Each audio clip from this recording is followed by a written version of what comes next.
అందరికీ నమస్కారం అండి. చికెను ఫ్రై బిర్యానీ ఎలా చేయాలో చూపిస్తున్నాను. ఇది చిన్నపిల్లలైనా సరే ఇష్టంగా తింటారు ఈ బిర్యానీ. నేను ఎలా చేస్తాను అన్నది నేను చేసే టైంలో చూపిస్తున్నాను.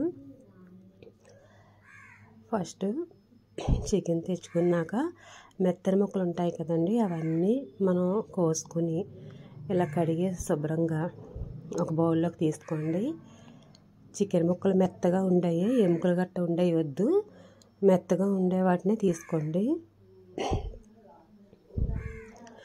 దాంట్లో అల్లం వెల్లుల్లి పేస్ట్ ఉంటుంది కదా, అల్లం వెల్లుల్లి పేస్ట్, కొద్దిగా సాల్టు రెండు కలిపి బాగా కలపండి. మొత్తం అన్ని ముక్కలకి పట్టేలాగా బాగా కలిపి ఇలా ఒక పక్కన పెట్టుకుని ఒక అరగంట సేపు అయినా నానబెట్టండి. గంట నానినా పర్లే, అరగంట అయినా పర్వాలేదు, లేదా అప్పటికప్పుడు వేపేసుకున్నా పర్వాలేదు, కానీ నానితే కొంచెం ఉబ్బుతాయి అన్నమాట. తర్వాత బిర్యానీ వండుతున్నాను. పచ్చిమిర్చి, బిర్యానీ ఆకు, జాజికాయ, ఈ బిర్యానీ సామాను ఉంటాయి సరుకులు అన్నీ వేసేసుకోవాలి. పచ్చి బఠానీ వేయనవసరం లేదు, కాకపోతే నాకు దొరికినాయి అని వేస్తున్నాను. గ్రీన్ కలర్ దొరుకుతాయి కదా, కలర్ వేసేసి కాకుండా మంచి దొరికినాయి కదా అని తీసుకుని వేసాను, కానీ వేయనవసరం లేదండి. ఉల్లిపాయ, టమాటా అన్నీ వేసి వేయించుకోండి. వేయించుకున్న తర్వాత గ్లాస్కి 2 గ్లాసులు వాటర్ వేసుకోవాలి. వేసి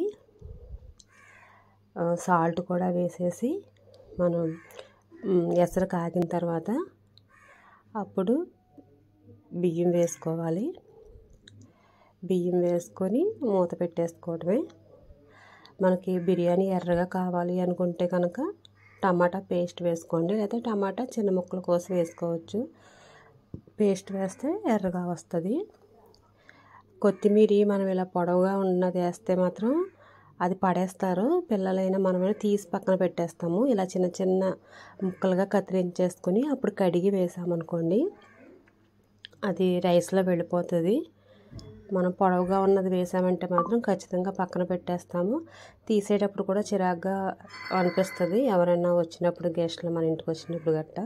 ఇలా చిన్న చిన్న ఆకుల్లా సిజర్తో కట్ చేస్తారనుకోండి, చూడండి ఎంత బాగుందో.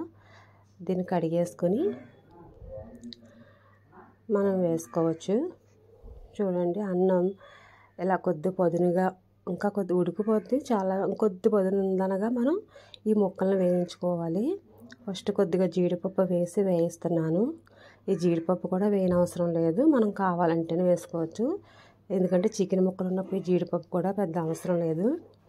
వేయించి పక్కన పెట్టుకున్న తర్వాత ఈ చికెన్ ఉంది కదండి, అల్లం వెల్లుల్లి పేస్ట్, ఉప్పు వేసింది నానింది కదా, ఇది బాగా ఆయిల్లో వేయించుకోవాలి. మీడియం మంట పెట్టి వేయించండి. హైలో పెట్టారంటే లోపల ఉడకదు, పైన వేగిపోయి నల్లగా అయిపోతాయి. మీడియంలో పెట్టి మాత్రమే వేయించుకోండి. ఇదిగోండి ఇలా వేగిన తర్వాత దీంట్లో అసలు ఏమీ వేయకుండా చక్కగా చూడండి ఎలా వేగిపోయినాయో. వేగిపోయిన తర్వాత మనం బిర్యానీ ఉడుకుతూ ఉంటుంది కదా, కొద్దిగా పక్కకు తీసి, ఉడుకుతూ ఉండగానే కొద్దిగా పక్కకు తీసి ఈ వేగుతున్న ఈ ముక్కల్ని ఆ బిర్యానీలో వేయాలి. ఈ బిర్యానీలో అడుగున వేయాలండి.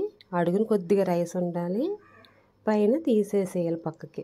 అప్పుడు మళ్ళీ దాన్ని ఆ ముక్కల పైన వేసి మొత్తం అంతా కవర్ చేసేయాలి.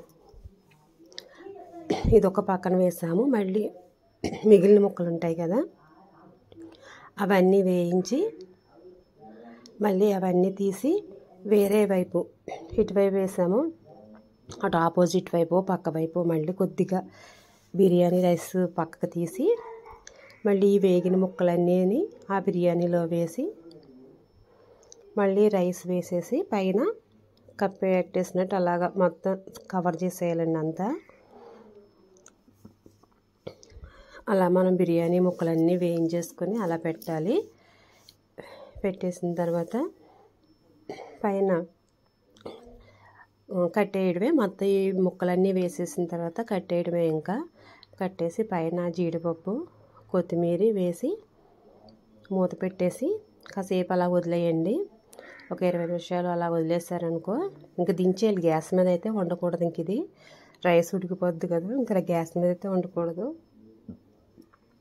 తీసి పక్కన పెట్టేసి ఉంచుకోవాలి. ఒక 20 నిమిషాలు అలాగ ఆగారంటే ఆ చికెను ఆ వేడికి ఉబ్బుతున్నట్టు వస్తుందండి. చాలా మెత్తగా ఉంటుంది, పిల్లలు కూడా ఇష్టంగా తింటారు.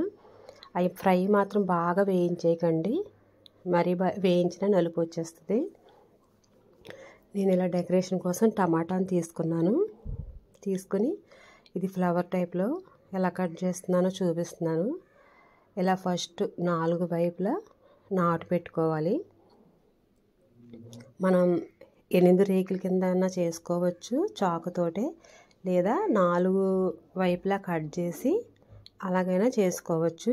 అలాగైనా ఫ్లవర్ కిందే వస్తుంది, ఇలాగైనా ఫ్లవర్ కిందే వస్తుందండి. ఫస్ట్ 4 వైపులా ఇలా కట్ చేసుకున్నాం కదా, కొంచెం చాకు మంచిది ఉంటే బాగుంటుంది, చిన్న చాకు అయితేని. కానీ నా దగ్గర ఉన్న దాంతో చేస్తున్నాను నేనైతే. చేసిన తర్వాత ఈ పై లేయర్ ఉంటుంది కదా, ఈ లేయర్ని మెల్లగా బొటన వేలుతో నొక్కు పెడుతూ ఆ లేయర్ని మెల్లగా తీయాలండి. అదే చూడండి, ఇది దోరగా ఉన్న టమాటా అయితే బాగుంటుంది, మరీ ముగ్గిపోతే రాదు సరిగ్గా. ఇదిగోండి లేయర్, ఒక్కొక్క లేయర్ అలా నెమ్మదిగా తీయాలి, చాలా జాగ్రత్తగా తీయాలండి. చాకు మరీ పదునుగా ఉన్న కట్ అయిందంటే ఆ టమాటా అంతా వేస్ట్ అయిపోతుంది, రాదు. అందుకే మనం చేసేటప్పుడు చాలా జాగ్రత్తగా చేయాలి. టమాటా కూడా మరీ మెత్తగా కాకుండా మరీ గట్టిగా కాకుండా ఉన్నది మనం సెలెక్ట్ చేసుకోవాలి, రౌండ్గా ఉన్నది. 4 వైపులా రేకులు ఇలాగా తీయాలి, చాలా జాగ్రత్తగా మెల్లగా తీయాలండి. టైం పడుతుంది కానీ నీట్గా బాగానే వస్తుంది. 4 వైపులా తీసిన తర్వాత సిజర్ ఉంటుంది కదా, సిజర్తో మనం కట్ చేసుకోవాలి. ఎందుకంటే మరీ చిన్నవి అయితే 8 రేకులు అనుకోండి, మరీ చిన్నవి కదా, మనకు ఒకసారి కట్ అయిపోద్ది, ఆ పై లేయరు రాదు. అందుకే ఇలాగ 4 వైపులా కట్ చేసుకుని తర్వాత సిజర్తో కట్ చేసుకున్నాం అనుకోండి, మనకి ఆ షేప్ అనేది వచ్చేస్తుంది. చూడండి, సిజర్తో మధ్యలో నుంచి ఇలా ఎదరకంట కట్ చేసుకుంటే రేకులు అలా విడిపోతాయి అన్నమాట. మనం డెకరేషన్ పెట్టుకున్నప్పుడు అవి అలా నీట్గా అందంగా కనిపిస్తాయి. మనం ఇప్పుడు కట్ చేసినట్టు కూడా పెట్టేసుకోవచ్చు చక్కగా, 4 రేకుల్లో అయినా సరే. ఇప్పుడు ఇలా కొంచెం కిందకి ఇంకా రాకపోతే ఏలుతో కొద్దిగా ఇలా అంటే చాలు, వచ్చేస్తుంది. మనకి బిర్యానీ మీద అలాగ ఉండాలి కదా. ఇప్పుడు దీన్ని మనం ఒక ప్లేట్లోకి తీసుకుందాం బిర్యానీ. చూడండి, ఇప్పుడు నేను తీస్తాను. మనం ముక్కలు వేసుకుంటాం కదా, ఏ వైపున ఒక్కో వైపు నుంచి తీసుకోవాలి, అంతా ఒకసారి కలిపేయకండి. ఈ లోపల మనం తిని మళ్ళీ వేసుకునే లోపల మిగతాయి కూడా మగ్గుతూ ఉంటాయి కదా వేడికి. అందుకు ఒక పక్క నుంచి తీసుకుని మళ్ళీ కొద్దిగా మళ్ళీ వేసుకోవాలనుకున్నప్పుడు వేరే పక్కన ముక్కలు వేస్తాం కదా, అవి వేసుకోవాలి. చూడండి, ఒక ప్లేట్లో తీసుకుంటున్నాను బిర్యానీని. చికెన్ ముక్కలు అయితే చాలా మెత్తగా చక్కగా ఉడుకుతాయండి. అవి పిల్లలు అయితే చాలా ఇష్టంగా తింటారు, చికెన్ తినని వాళ్ళు కూడా తింటారు, అంత బాగుంటుంది. కర్రీ కూడా వండేసానండి ఈ బిర్యానీ వండుతున్నప్పుడే. చూడండి, మన ప్లేట్ మీద టమాటా ఫ్లవర్ పెట్టేశారు. చూడండి ఎంత అందంగా ఉందో, చక్కగా ఉంది కదా ఫ్లవరు.